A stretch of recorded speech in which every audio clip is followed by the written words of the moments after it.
Magandang araw mga kaibigan. Bigyan natin ng reaction opinion itong post ang balita ngayon. Pahayag ito ni Congressman Edgar Erese. Mga pagkakamali ng Marcos Jr. admin ang nagpapalakas kay BP Sara. Iginiit ni Caloocan 2nd District Representative Edgar Erese na hindi umano ang kanyang mga pahayag ang dahilan kung bakit lumalakas ang suporta kay Vice President Sara Duterte, kundi ang mga pagkukulang mismo ng Administrasyong Marcos Jr. Sa isang panayam, ibinahagi ni Erese ang naging usapan nila ni DPWH Secretary Vince Dizon, kung saan sinabi umano ng kalihim na nakakatulong ang kanyang mga pahayag sa kampo ng mga Duterte.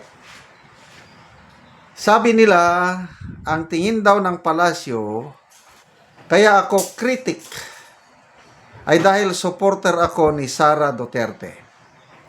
Sabi ni Secretary Vince Dizon, kasi daw, yung mga salita ko ay nakakalakas sa mga Duterte.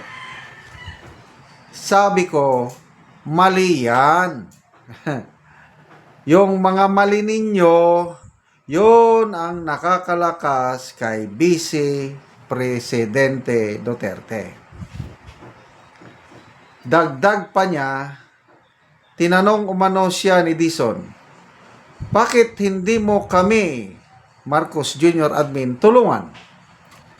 Wala pang nilalabas na reaksyon ng Malacanang o ni Secretary Vince Dizon kaugnay ng aligasyon. Okay, so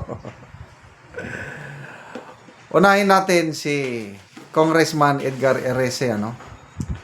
Nakakatuwa na meron tayong lawmaker na katulad ni Congressman Erese na kahit 100% dilawan siya, kailang ang inuuna niya palagi kung ano yung totoo. Ang nasa isip niya kung ano ang mas nakakabuti sa taong bayan. Sana dadami pa ang politiko na katulad niya. Talaga ang mga pahayag niya is nakakatulong sa bansa. Patas lang siya kung magsalita. Sinasabi niya, hindi ako pro Duterte kasi binabatikos ko ang war on polvoron ng Duterte administration noon. And I agree. Hindi rin siya pro Marcos kasi binabatikos din niya ang Marcos. So ano siya? Dilawan na ang kanyang pinagsisilbihan ang taong bayan, ang bansa. Dapat ganito sana lahat. Kung ganito lahat ang politiko natin, uunlad ang ating bansa. So, ito naman si Dizon. Dati, dikit na dikit sa mga Duterte. Ngayon, dikit na dikit kay Marcos. Dati, bilib na bilib ako pag upo niya sa DPWH, akala ko talagang totohanan yung kanya. Wala. Opinion ko lang ito. More on politika. Sayang yung pagkakataon niya, nung nabulgar yung mga palpak na flood control project sa Ilocos Norte. Salamat doon sa vlogger na si Jesus Busduki. Nung pinuntahan niya, wala Makikita mo, may cover up Hindi siya, opinion ko lang ito hindi siya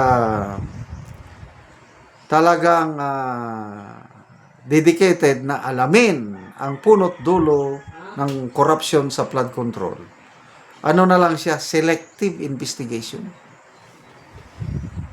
Kaya nawalan na rin ako ng tiwala dito kay Vince Dizon. Okay, yung paglakas ni BP Sara, hindi nyo talaga mapipigilan. Kahit hindi magsalita si Congressman Edgar Erese, Ang daming nagsasalita. Mayroong Congressman Toby Chanco. Maraming mga political analyst. Kami mga vloggers, independent vloggers. Kung ano ang nakikita naming kamalian, binabatikos. Kung anong magandang ginagawa, pinupuri. Kaya lahat ito dahil sa katotohanan na ibabahagi sa mamamayan. Kaya ang mamamayan, updated sila sa pangyayari. Kaya kahit anong ibato yung paninira kay BP Sara ay hindi na masyadong umiepekto. Lalo na itong impeachment trial niya, nagsimula sa Kongreso, may mini trial na, hanggang ngayon sa impeachment court, tuloy-tuloy ng trial, lalong lumalakas si BP Sara. Ang kasabihan nga, you cannot put a good man or woman down. So, ako naniniwala ko destiny ni BP Sara maging presidente siya ngayong 2020. Siya lang yung narinig ko na presidential candidate na nag-announce ang kanyang bid. Ginamit niya ang salita ng Diyos. Proverbs 19 verse 21. Many are the plans in a man's heart, but only the Lord's purpose will prevail, sabi niya. Noong 2022, pwede na siyang magpresidente, kaya lang hindi pa will ng Panginoon, kaya nag-slide down siya. Ngayon na ginigipit siya ng todo, ngayon siya na-inspire na lumaban pagiging presidente. And ito na, God's will. Konting panahon na lang mga kaibigan, konting kapit-bisig na lang tayo, magtulungan tayo hanggang makabalik ang mga Duterte sa Malacanang. At humanda kayo, kayong mga maletagang, mga magnanakaw, hindi kayo sasantuhin ng aming President Inday Sara. Salamat mga kaibigan sa inyong pagsubaybay sa channel na ito. Nakakatulong kayo ng malaki sa tribong Talandig ng Bukidnon dahil ang sweldo natin sa channel na ito is pantulong po sa tribo. Namimigay tayo ng libreng yero at pako para makapagpatayo sila ng mas maayos na tirahan. Panoorin nyo ang video na ito. Ako diri sa balay ni DC Abla nga taga Barangay Tikalaan, Purok 3 San Alahay, Talakag, Bukidnon. So mo na ni ang itsura sa iyang atop, gipangbitayan lang og balde. Kay kung mag-ulan, ulanan na gyud.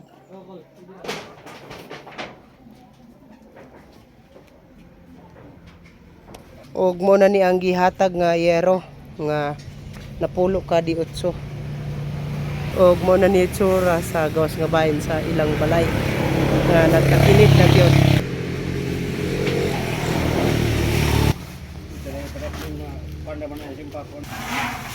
Pero kung di panalangin ba yun?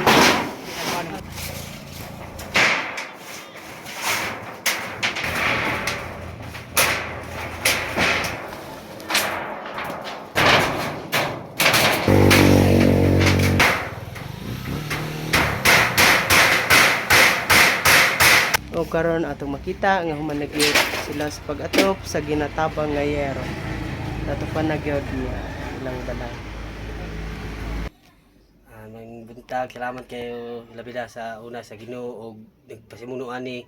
Salamat kayo kay sa pila ka tuig dili sa naging ang bulay kay dako akong pasalamat sa ila mong tagaan pa sila dagang kusog og mga panglawas para dagan pa sa tawo nga matabangan. Utro na ko salamat sa Ginoo og sa nag-sponsor ani ta nga dagan pa slay tawo nga matabangan. So asa na karon day ang kuan imong mama? At akong mama is gato siya akong pagmangkon. So ikaw lang Ako karon. lang diri ga bantay. Kapsalamat ko nga nani nga organisasyon.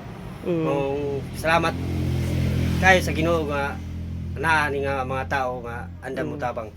So di na gid mo maulanan. Di na gyud. So pila na to ka tuig ang inyong balay? Inyong atop? Ug dili sa mga mahapit na tumog dapulo ka tuig.